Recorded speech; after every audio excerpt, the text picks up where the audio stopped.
जय हिंद साथियों, आप सभी साथियों का अध्ययन अकेडमी देवरिया के यूट्यूब चैनल में बहुत बहुत स्वागत है। दोस्तों, आप स्क्रीन पे एक क्वेश्चन दिख रहा होगा जो एसएससी सीजीएल के अंदर पूछा गया। ये क्वेश्चन बहुत बार रिपीटेड है और इस तरीके के सवाल आप देखेंगे एसएससी जीडी के अंदर, एचएसएल के अंदर, सीपीओ के अंदर लगातार रिपीट होते रहे और अक्सर इन सवालों में बच्चे फंस जाते हैं। तो आइए इन सभी सवालों के इस तरीके के सवालों को हल करने का एक ऐसा अनोखा तरीका जिसको आप जान के हैरानी होगी कि इस तरीके के सवाल मात्र 5 सेकंड में भी हो सकते हैं क्या।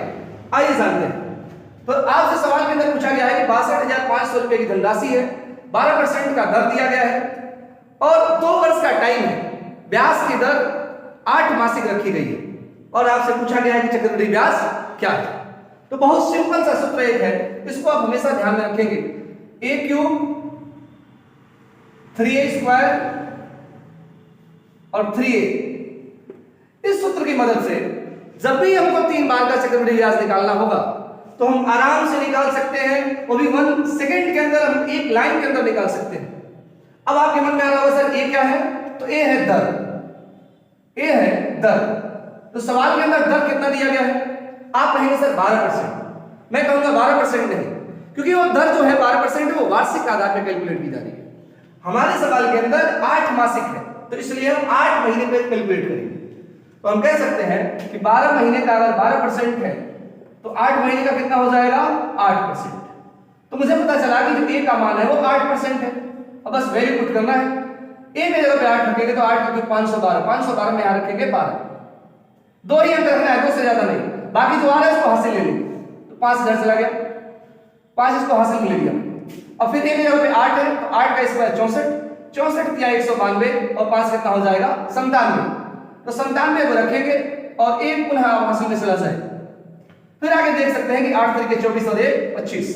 तो मुझे पता चला कि 8 मासिक चक्रवृद्धि ब्याज की दर से 2 साल का टोटल चक्रवृद्धि ब्याज 25.9712% है। अब आप सभी लोग जानते हैं कि चक्रवृद्धि ब्याज हो या साधारण ब्याज हो, ब्याज की गणना हमेशा मूलधन पे करते हैं। तो 62,500 की धनराशि है और 62,500 की धनराशि पे हमको 25.9712% निकालना है। ये कितने के बराबर होगा। अब आपके सामने जब इतना बड़ा कैलकुलेशन आता है तो बच्चा यही फंस जाता है। और मैं इसके लिए ऑलरेडी वीडियो YouTube पे अपलोड कर चुका हूं। डीएस का एक कॉन्सेप्ट, बहुत बेहतरीन कॉन्सेप्ट है जो संख्याओं को छोटा कर देता है। वह कहता है कि किसी भी संख्या के अंकों का योग आप करिए और करके उसको इकाई रूप में लाके रखिए। जैसे 14 8 5 13, 13 के अंकों का योग 4। यहां देखेंगे 2 5 7, 7 9 16, 16 7 23, 1 24 और 2 26 और 26 के अंकों का योग हो जाएगा 8। तो 4/32 और फाइनली देखेंगे तो अंकों का योग क्या हो रहा होगा 5।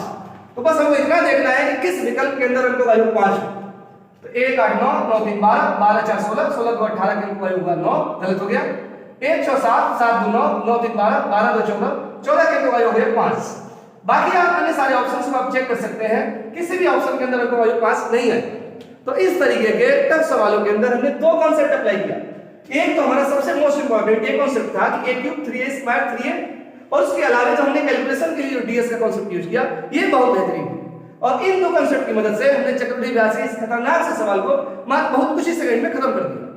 तो आज के बाद से कोई भी 3 सालों के चक्रवृद्धि ब्याज का सवाल आ जाए या 3 टर्म का पूछा जाए, आप हमेशा इस सूत्र को अप्लाई करेंगे, सेकंड्स के अंदर सवाल करते रहेंगे। तो आज की वीडियो में इतना ही रखते हैं, मिलते हैं नेक्स्ट वीडियो में। जय हिंद।